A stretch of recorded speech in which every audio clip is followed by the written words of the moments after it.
nosso momento de mentoria, um momento para aprendermos sobre neurolinguística, neurociência, também sobre psicanálise, psicologia comportamental e outras áreas que nós trabalhamos, principalmente na área emocional, comportamental e também assertiva, não é?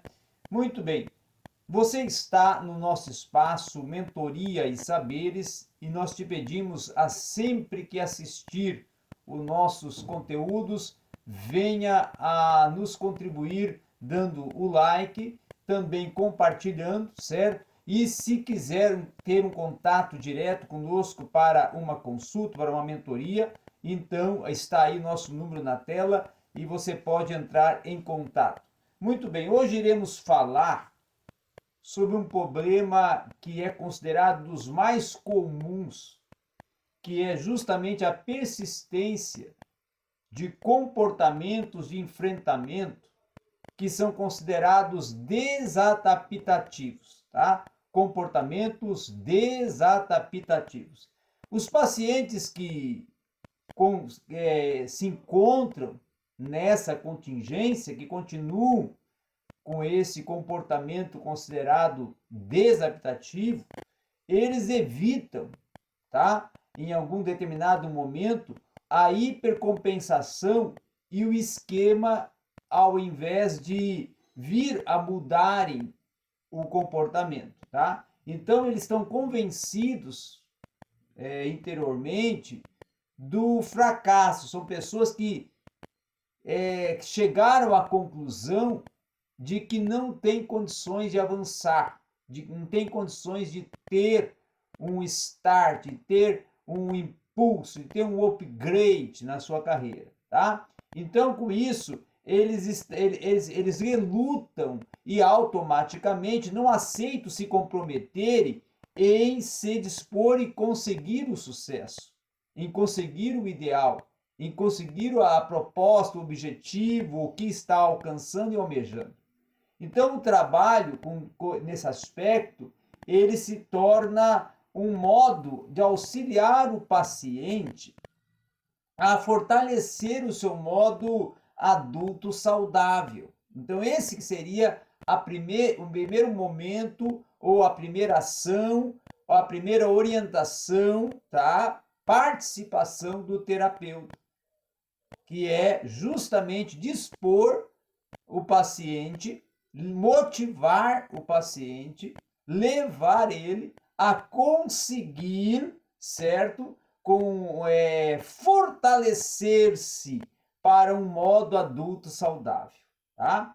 Depois que ele tem já condições, que ele tem já uma disposição de combater o esquema dessas emoções e desses comportamentos desadaptativos, então, em imagens mentais, os pacientes, ou seja, este paciente que se encontra nesta condição, neste quadro, ele vai reviver um momento de fracasso do passado e do presente. Então, o adulto que é considerado adulto saudável, ele vai ajudar aquela criança fracassada a enfrentar de maneira até adaptativa, certo? As condições em que ele encontra de uma forma negativa, certo? O que ele encontra desadaptado, certo? Então, os pacientes, por exemplo, com esquema de, vamos supor, grandiosidade, de arrogância, tá? Que eles se sentem especiais e acreditam que são os melhores na sua área. Como se consideram parte de algum tipo de elite, que muitas vezes até é uma elite ficciosa, eles vão sentir-se na condição de merecedores de direitos e privilégios especiais também no tratamento, tá? E com isso, eles não vão se achar sujeitos até aos princípios da reciprocidade que orientam as interações humanas saudáveis. Tentam, na verdade, controlar o comportamento de outros a fim de satisfazer suas próprias carências e necessidades, sem a empatia ou a preocupação pelo outrem, tá? Então, eles têm atos de egoísmo, de grandiosidade, eles vão insistir naquela função de uma perda iminente de espaços, tá?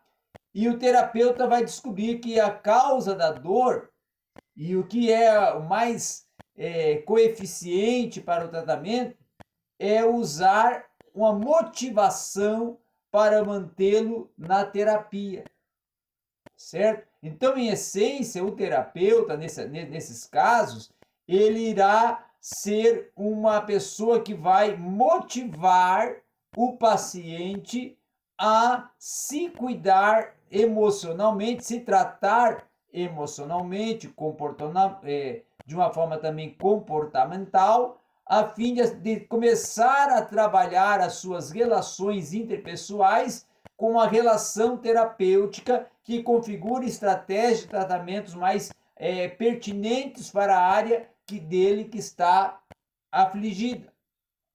Então, nesse caso, o terapeuta vai estimular os pacientes a sentir empatia e preocupação por outras pessoas, tá? Isto é, reconhecer o dano que causam quando fazem essa acepção. As estratégias, inclusive, cognitivo-comportamentais, como o controle da assertividade, que é um treinamento de assertividade, um treinamento de desenvolver comportamentos assertivos, eles são importantes para aprender a substituir as posturas que são desadaptativas. Então, com isso, se o paciente tem, por exemplo, um comportamento desadaptativo, ele vai precisar desse treinamento de cunho assertivo para conseguir as posturas mais assertivas que venham possibilitar um comportamento assertivo, um comportamento que venha a ter um resultado ainda mais eficiente em determinada área. Então, os pacientes com esse esquema, eles passam a vida se concentrando de uma forma seletiva, principalmente nos pontos mais fortes, tá? E eles não vão possuir ou não alcançam uma visão da realidade, das suas próprias qualidades e dos seus próprios defeitos. E eles também, às vezes, não aceitam, tá? Que tenham fraquezas e limitações humanas normais. Então, o terapeuta vai usar a eles desenvolverem e vai prover para eles um desenvolvimento de estratégias cognitivas para lhes ajudar a encontrar-se no mundo real, porque estão vivendo num mundo muitas das vezes ficcioso, fora do contexto da realidade em que estão inseridos e precisam de um choque de realidade.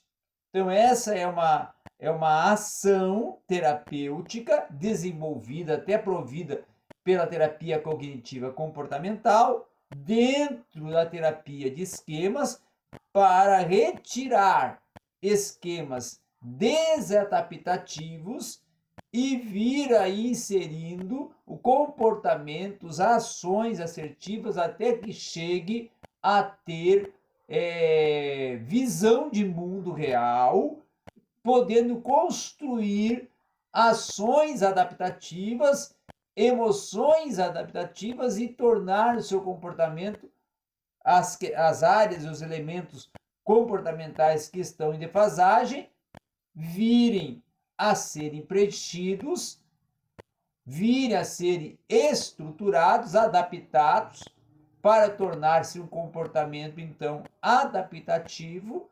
assertivo e produtivo, de acordo com a visão de mundo, a relação social e a sua participação no ambiente em que está inserido. Então, essa era a nossa atuação, nossa participação e a nossa mentoria nessa breve explanação sobre comportamento